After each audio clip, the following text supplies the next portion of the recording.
ষষ্ঠ শ্রেণীর প্রিয় শিক্ষার্থী বন্ধুরা, তোমাদের গণিত অনুশীলনী 4.3 অঙ্ক আছে যোগ করো। তো এই যোগ করতে হলে আমরা পূর্বে শিখেছি যে সদৃশ পদগুলো নিচে নিচে লিখতে হবে। তো সদৃশ পদ বলতে আমরা কি বুঝি?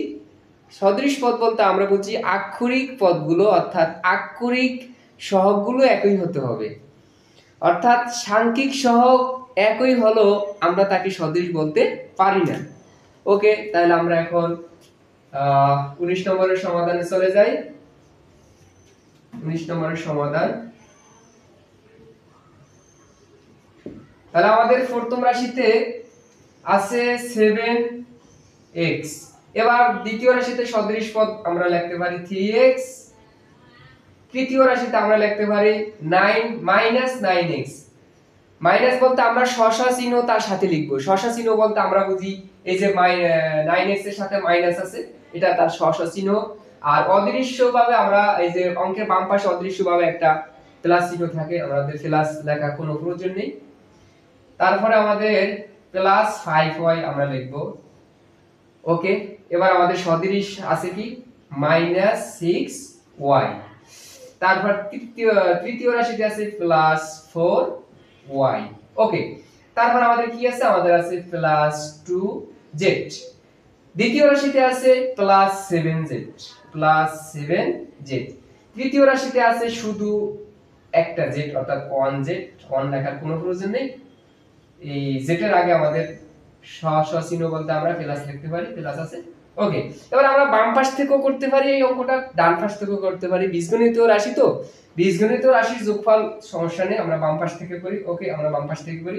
এখানে আমাদের আছে প্লাস 7x, এখানে আছে প্লাস 3x, তার মানে আছে প্লাস 10x।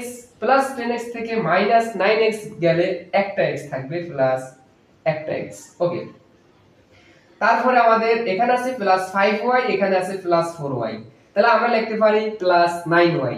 প্লাস 9y থেকে মাইনাস 6y গেলে আমাদের থাকবে প্লাস 3y। তারপর আমাদের আছে এখানে আছে প্লাস 2z, এখানে আছে প্লাস 7z, এখানে আছে শুধু একটা z। তাহলে 2 7 9 আর হলো একটা z, প্লাস 10z। ওকে, এটাই আমাদের आंसर। আশা করি তোমরা বুঝতে পারছো। এবার আমাদের অঙ্ক আছে 20 নাম্বার। 20 নাম্বার অঙ্ক হচ্ছে প্রথম রাশিতে আমাদের আছে সদৃশ পদ x²। দ্বিতীয় রাশিতে আছে আমাদের সাংখ্যিক সহগ 3x²। তৃতীয় রাশিতে আছে 2x²। তারপর আমাদের আবার প্রথম আমরা লিখতে পারি প্লাস xy। দ্বিতীয় রাশিতে আছে -2xy। তৃতীয় রাশিতে আছে প্লাস 7xy, প্লাস 7xy। তারপর আমাদের কি কাজ? আমাদের আছে প্লাস z। ওকে, দ্বিতীয় রাশিতে আছে প্লাস 3z, 3z। তৃতীয় রাশিতে আছে -2z, -2z। ওকে, আমরা বাম পাশ থেকে করি। একটা অর্থাৎ একটা x², এখানে আছে 3x², এখানে আছে 2x², তার মানে হচ্ছে 6x² লিখতে পারি। এখানে আছে প্লাস 7xy, এখানে আছে একটা প্লাস xy। তাহলে আমরা লিখতে পারি প্লাস 8xy থেকে -2x বাদ দিলে থাকে প্লাস 6xy। এখানে আছে একটা প্লাস z, এখানে আছে তিনটা z, তাহলে চারটা z থেকে দুইটা বাদ দিলে প্লাস 2z। এটাই আমাদের आंसर। আশা করি তোমরা বুঝতে পারছো।